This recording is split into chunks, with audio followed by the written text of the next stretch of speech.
tell my fighters, when you go in a fight, there's no safety net. The best trainer in the world! Sahabi! So when I'm here for making these guys the best they can be, and they want it. 95% of fighters, they can't really make a life for themselves doing this. This is not a kind of career that you want your daughter to be doing, you know? I refuse to go away because I always believe in what we had here. This place is made to sharpen every virtue you have. That was a preview of one of many editions of the TriStar stories, which are up at fightnetwork.com/TriStar. This week's episode focusing on Joanne Calderwood. Some excellent work to go check out there. Once again, fightnetwork.com/TriStar. And we're going to get back to things now because we're looking ahead to the year. The UFC is coming off a record-setting year on pay-per-view. In 2017, many more questions. It's going to be a much tougher year, I feel, for the company on pay-per-view. We know that Ronda Rousey, I don't think it would stun any of us that she doesn't come back this year. Conor McGregor is stating he's willing to sit out the whole year if possible, and you don't know what to expect from Conor McGregor. He's gone. So Brock Lesnar is suspended. John Jones is suspended until July. This is not the greatest year on paper when it comes to your mega draws and having them available to have your million-plus buy pay-per-views. So as you guys look at the roster, where do you see these holes being filled, if at all? I think over the next couple of months, it's, when it comes to mixed martial arts and some of the stars, especially if Conor's gone and Ronda's gone, the Diaz brothers, they're always going to be a part of that conversation. Is Nick Diaz coming back? When's Nate coming back? Is Nate going to be fighting Conor? Who is Nick fighting? Is it 170 pounds, 185 pounds? We just don't know these things. But one individual that I need to look at, a guy we've been following for so long here on Fight Now. Floyd Sword. Not Floyd Sword, however, trained at Greg Jackson's, is Gegard Mousasi. This is a guy who is just an incredible martial artist, who is so experienced. He was born in the fire, raised in the chaos of mixed martial arts combat, but now he has a better handle on how to sell himself. Right, in addition to being a savage inside of the cage, he's really starting to understand the full game, and he's talking himself up, and he's creating controversy, and he's just being one of those fighters that both the hardcore fans and the casual fans can get behind. And if he can go out there and wipe the floor with Chris Weidman, a lot harder than that sounds.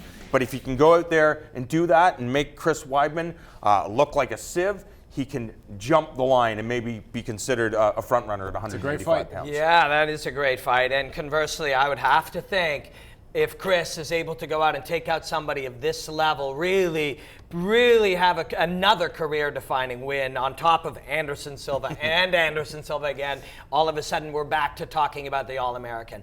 When I think about it, there is one guy. Wait a second. No, it's not one guy. Yes, one guy, and that is the guy who wins this fight at 155 pounds. It is one of these two guys. Both of them are capturing the imagination of people. Both of them devastating. Tony Ferguson in that inside range as you're going in to try to take him down. He sets traps for you. And then Khabib on the ground. You saw what he did to Michael Johnson. Both of these guys, two of the very, very best in the world at 155 pounds, with Conor out for a little while. The winner of this fight coming up not all that long in the future will be the interim champ. Now, interim champ, that is what it is. But one of them will become a household name when they beat the other, and they will be in line to fight Conor McGregor. Red Panty Night. I don't know how you say that in Russian, but the winner of that fight is somebody that we're going to be talking about for the rest of next year. Well, I don't know if Conor McGregor is going to be rushing to make that fight afterwards. No, you didn't. And my answer to all of this, not to be all gloom and doom, nobody is going to fill the void. Nobody will. From a drawing perspective, Ronda Rousey and Conor McGregor, once in a lifetime level of superstars, and the UFC got lucky with two of them coming along at the exact same time. And you had an incredible year on pay-per-view last year where Ronda Rousey just had one fight last year. It was gigantically enhanced by Conor McGregor fighting 3 times on pay-per-view. So I think you have to look at that number and throw it out the window. If you don't believe Conor McGregor will fight this year, which I'm not sold on the fact this guy sits out an entire year. But Ronda Rousey, I don't foresee us seeing her this year. And you mentioned other names that are not going to be available.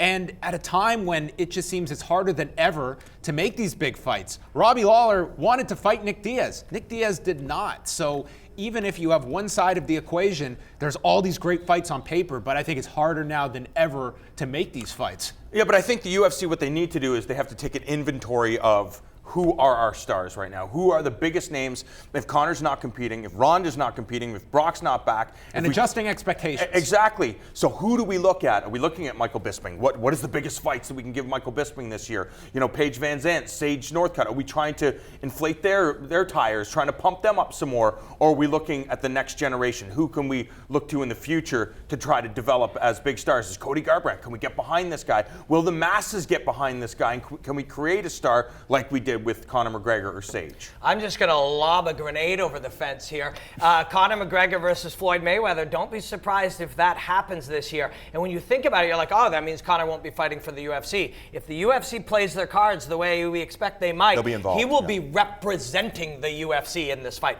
He will be connected to the UFC, and that will be a marketing play that they'll have that'll be UFC, UFC, UFC, UFC said every single time this fight is talked about, mentioned, analyzed, and then when the fight itself happens. And I expect that to happen. Fights like this or events like this, when they're good for fighter A, they're good for fighter B, they're good for promoter A, they're good for promoter B, they're good for fans and obsessives like us. They're good for everybody, and when a deal is good for everybody, it usually happens. Under the right circumstances, that overwrites a whole year of disappointing pay-per-view numbers. If we have a question for you, Robin, about such a scenario, where could we throw our questions to? Put in hashtag Ask Robin Black and hit me up on Twitter, Robin Black MMA. On Sunday morning, I will do one of my solo podcasts called Ask Robin Black. Hit me up with any question, and my boy Chase Kaiser and I will answer them Sunday on our YouTube page.